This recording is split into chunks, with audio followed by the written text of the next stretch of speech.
Welcome to the Homeowners Roof Guide presented by Rainstoppers Roofing.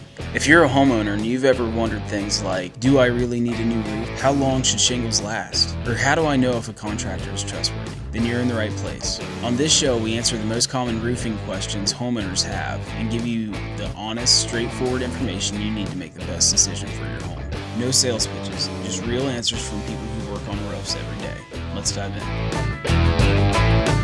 Welcome back to the Homeowners Roof Guide by Rainstoppers Roofing, and we're here again with Mr. Scott T-Bay. How you doing? I'm doing really good. We have some more questions here to go over. This next one I'm actually super interested in because I guess I haven't noticed them. So this one is, how do I spot a roofing scam after a storm? Oh yeah, that's a great question. So a part of the reason you haven't recognized it too is because we don't really live in a high storm area. So that is one thing. You know, we're surrounded by big hills and stuff. It kind of breaks a lot of those storms up before they hit us.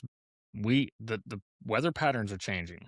No matter what you want to talk about, weather patterns are changing. There's all kinds of different things happening. We're seeing, down in Huntington just last year, we had a massive hailstorm. And that's not really a big hail market, but it did have a big hailstorm. There's nothing wrong with canvassers, like people knocking doors to get your business or soliciting your business, whatever you want to call it. If you don't like it, you don't like it. Tell them to leave. We canvass a little bit. I wouldn't say it's we're not doing it for storms. We do it just if we're in a neighborhood. Typically, we're working on Bobby Sue's house down on Front Street. We might walk up and down Front Street, a block, and just if we see that your roof is showing age, we might stop and, hey, we're in the area. If you need something, we're doing your neighbor's house. If you need something, let us know. But the way to protect yourself against, we call them storm chasers. That's the term. These storm chasers, they'll come into your market after following a storm. You get a tornado, you get big hail, you get high winds. You're going to have all these companies flooding your market. You're going to see yard signs like flowers popping up along the side of the street, right? They're just going to be everywhere. They're going to be knocking doors. They're going to be just doing anything they possibly can, throwing Facebook ads up. They'll flood your news feed with ads. The goal is, as a homeowner, the way to protect yourself, look these companies up. Do your homework. It's what they're going to do. They're going to come into your area. Say it's Marietta. They're going to come into Marietta. They're going to be here for 6 to 8 months. They're going to sell as many roofs as they can possibly sell.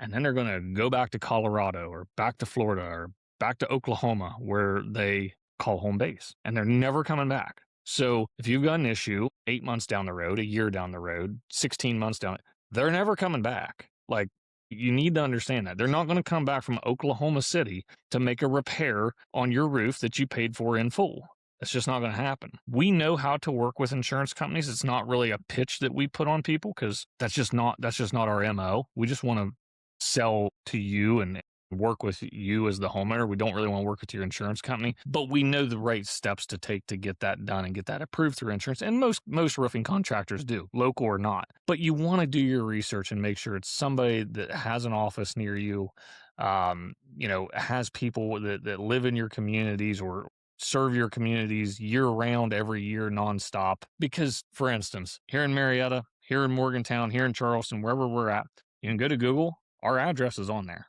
You can show up. Like, you can come to our office if you need, if you feel like someone's not getting back to you quick enough, you can show up and talk to us. There's options for that. So yeah, don't be mistaken when somebody shows up at your door, knocking on your door, Facebook ads. Take the minute to do your homework. You're getting ready to spend a huge amount of money, whether insurance is paying for it or not. It's a huge amount of money because if they install it wrong and do you a bad job, you're going to pay for it again out of pocket. So do your homework.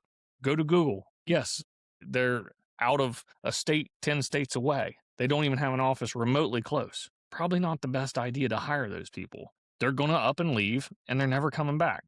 But this guy that knocked on my door, he's got an office, in the next county. Well, that's probably okay because guess what? He's only 30 minutes away. I know that they'll service me, for the duration of the time. So yeah, that's really the only thing to keep in mind is always look to see where these guys are located, where they're from. I remember we had I think it was a big hailstorm up in Zanesville. I think it was 2 years ago. And at that time, we didn't service Zanesville, but I was up there doing something one day and it was I don't know, halfway through that time period of storm chasing, and the amount of yard signs, every street corner had like 20 different company yard signs on a street corner. Do you think it's a good idea to hire one of those guys? Probably not. None of them even lived in the state of Ohio. You know what I mean? Like, because you can tell by the phone number. None of them were a 740 number or whatever, 614, none of them. So it's like, they're probably not Ohio, and that's basically central Ohio. If they don't have an Ohio phone number, they're probably not local. So yeah, just do your homework. Take a minute to see where they're located, and if they're coming from way out of state just to chase this storm, and take your money and leave. That's good information for a homeowner if you live in a stormy area. We're in an area that we don't see a lot of storm traffic, so hopefully it stays that way. But I'm sure unfortunately, I can promise when we get a big windstorm or something come through, many people will get taken advantage of, just like they do every time a storm comes through. And it sucks, but at a certain point, it's their fault. The internet is so available today to everybody. All you got to do is a quick research. 5 minutes, you can find out everything you need to know about these companies. Yeah, unfortunately, people still won't do it, and they're gonna get taken advantage of. Well, Scott, I think that's all the time we have for this one. So thank you so much for joining me again, and we will see you on the next one. Okay, see ya.